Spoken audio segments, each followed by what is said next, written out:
Hello నమస్కారం అండి. Group 1, group 2, VRO, VRA, SI, constables all competitive exam ప్రిపరేషన్కి స్వాగతం. మీరు తెలుగు కాంపిటేటివ్ ఎగ్జామ్స్ అనేటటువంటి మా ఛానల్లో సబ్స్క్రైబ్ చేసుకోవడం ద్వారా మేము పెట్టేటటువంటి లేటెస్ట్ వీడియోస్ అన్నీ కూడా మీ మెయిల్ ఐడికి వస్తాయి.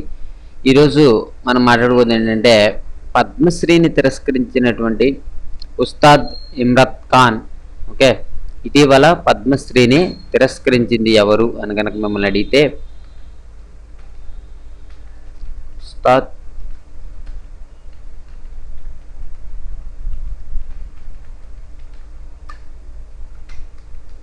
ఇమ్రాన్ ఖాన్ అని మీరు ఆన్సర్ చేయాలి.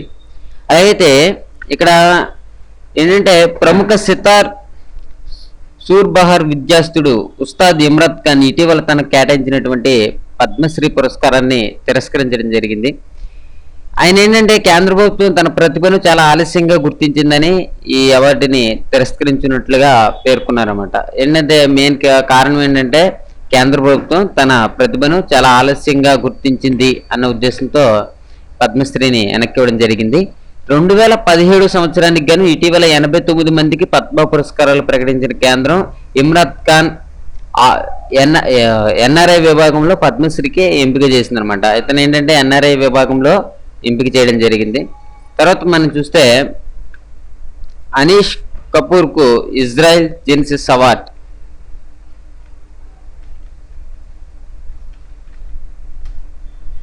Anish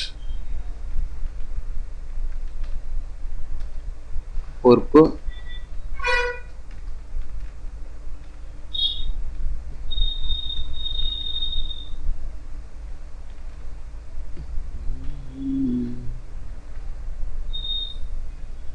Israel Genesis award okay. అలాగే ఏంటంటే భారత సంతతికి చెందినటువంటి ప్రఖ్యాతి బ్రిటిష్ శిల్పి సిరియన్ శరణార్థుల హక్కుల కోసం పోరాడిన అనీష్ కపూర్కు ప్రతిష్టాత్మక జెన్సిస్ అవార్డు లభించడం అనేది జరిగింది. ఏంటంటే శరణార్థుల పట్ల ప్రభుత్వం దుర్మార్గపు విధానాలపై పోరాడినందుకు గాను ఏంటంటే ఇజ్రాయెల్కు చెందినటువంటి జెన్సిస్ ప్రైజ్ ఫౌండేషన్ ఆయనకు ఈ అవార్డు అనేది ప్రకటించడం జరిగింది. ఈ అవార్డు కింద ఆయనకి ఏంటంటే $1 మిలియన్ ఇవ్వడం జరిగింది అనమాట. $1 మిలియన్ అంటే 6.71 కోట్లు నగదు అనేది బహుకరించడం జరిగింది.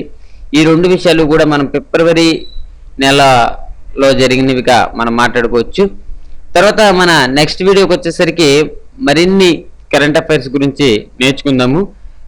ఈ వీడియో చివర కరెంట్ అఫైర్స్ అనేవి మీకు డిస్ప్లే అవుతాయి. దాని మీద టచ్ చేస్తే మీకు ఇంకొక 2 వీడియోలు అనేవి ఓపెన్ అవుతాయి.